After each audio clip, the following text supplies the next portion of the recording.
Hilton brings you new ways to stay. With experiences that let you capture the glory days. Introducing the Graduate Hotels.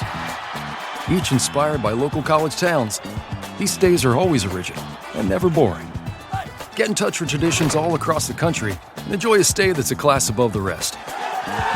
Book at Graduate Hotels with Hilton Honors Points at Hilton.com. It's a win-win. Hilton, for the stay.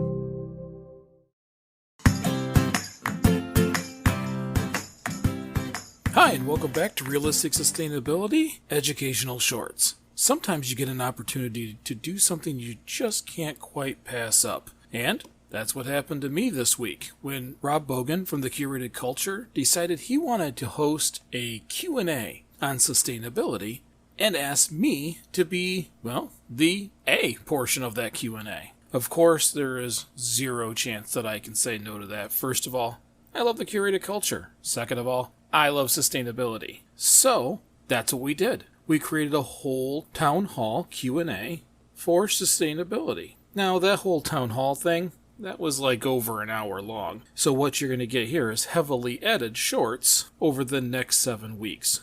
Yep, we created a 7-part series with little clips from that town hall. I really did enjoy answering those questions for Rob. Later, you'll be able to see more on YouTube as those videos get released. So I hope you enjoy these as much as I did. Here is my sustainability Q&A town hall featuring Rob Boggan of the Curated Culture, Part 3. So this next question is one that you may not like, but I have to ask because we live in an era, in an age of instant gratification. Everybody wants to have the now results immediately. So what are, if any, what are some immediate indications that I could see from practicing sustainable living? First things first, no, I'm not upset because you have to quantify things where it matters to people. When I speak in public, about 85% of the time, I have to tell them the financial side first.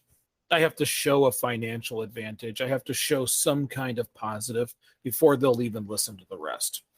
So this is actually a pretty easy question. When you live sustainably, you buy a lot less stuff.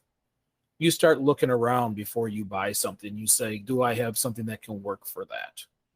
I don't have this size bucket, but I have 2 buckets that are half that size. I'm still good. I don't need to go to the store. Do any of my friends have that item? Well, we've started to build a small network of people here in town that we don't go buy things. We have access to each other's stuff. A friend of mine currently has my tile saw, but that's okay. This will sound funny, but I quite literally have his pickaxe. So we had I should probably tell you, there was a large ball of roots under the ground that needed to come out, and I had to use a pickaxe. So that is still a tool. But we share, just like any community used to. My neighbors, before they buy something, ask if I have it.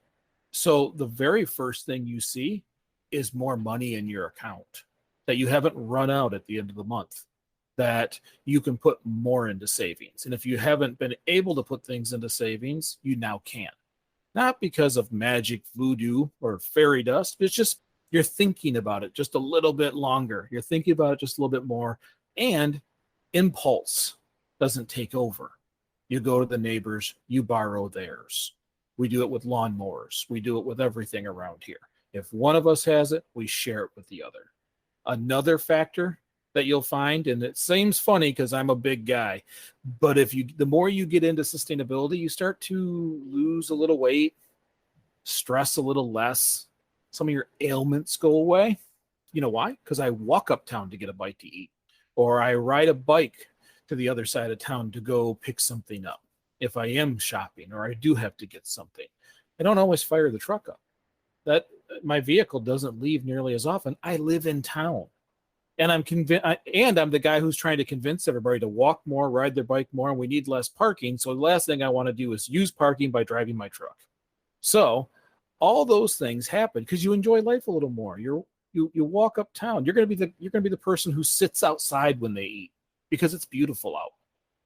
because it matters. You're not rushing in, grabbing this, rushing out. You have to get home because at this time you have to do this. You start to adjust your time a little better. And with that extra money you save, sometimes you can do a few other luxury things that helps your life out and helps keep that stress level down. And I'll tell you, just from my own personal experience, having a savings does it on its own. There's other things out there that you'll know your neighbors more. I know there's some people out there saying, I don't want to know my neighbors, but you do. You do. You certainly do. You know why? In my town, this last week, I had call after call after call early in the morning. I thought it was an alarm clock, so I kept actually turning it off, but it was my whole neighborhood calling me because a house just 4 houses down had caught on fire, and they thought it was ours. And people were coming to our aid, and ended up being that our whole community came to their aid. So you do want to know your neighbors.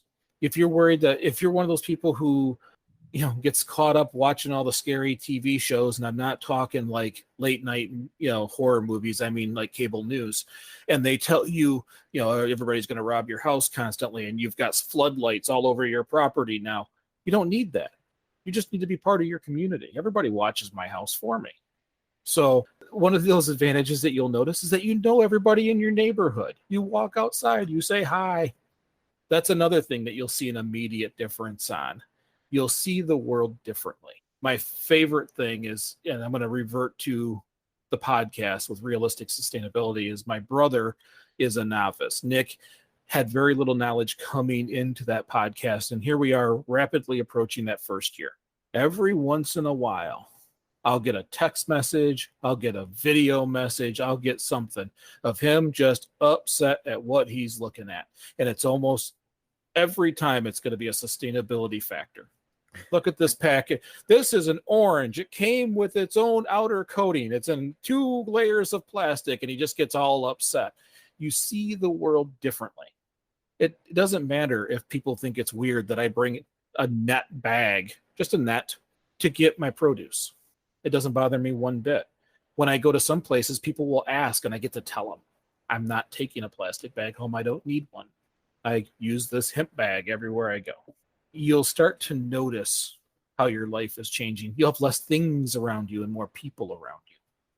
How many times have you seen a family member pass away with a house filled with obsolete things, but owned nothing to their name, and few people were there? To me, that's a tragedy. That we do not spend the time building our relationships and having less things. We can share. It's okay. This stems from that 1980s Wolf of Wall Street, what do I get mentality that went too far. When I talk to you about sustainability, I'm not telling you to change everything about your life. I'm telling you to act more like your grandparents. Waste not, want not. My grandfather would use it till it was a nub. That hammer would he would break the hammer, and then he would fix the hammer, and then he would break the hammer, but yet he still had wood. So he'd cut that down, make a shorter hammer. And he would do a few until this thing was just mangled, and then it was kindling. He used every bit of it, and that end of a hammer got a new handle. I know, I have the hammer. So we have to get out of this mentality that the 80s sold us, that he who dies with the most toys wins. No, he who dies with the most toys dies. And we need to make sure that if we want to live, we get to choose how we live. And sustainability strips that back and helps you see it. Thank you so much for listening. If you've enjoyed this episode, please share it with a friend or post it on social media. If you'd like to do a little more for realistic sustainability, you can become a monthly sustainer for as little as 99 cents a month on our Anchor site, or you can find out more on greeningyourlife.org/podcast. If you don't want to do that, that's okay. One of the biggest things that you can do to help the show is leave us a 5-star review on your favorite podcast platform. That really does help way more than you think.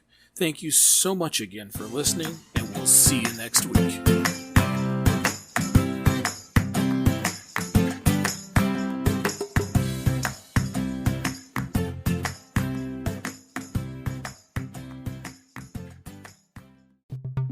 If you have the desire to be sustainable but are unsure of what can go in the recycling bin, or you're constantly forgetting the reusable grocery bags, check out Starting Sustainability, the podcast. Don't be frustrated or confused anymore. Starting Sustainability was created to help those beginning their sustainable journey. Each week, we give ideas on simple concepts you can easily incorporate into your current lifestyle. We also share stories of what works and what doesn't, so you don't have to waste your time and money. Check out Starting Sustainability, available everywhere you listen to podcasts.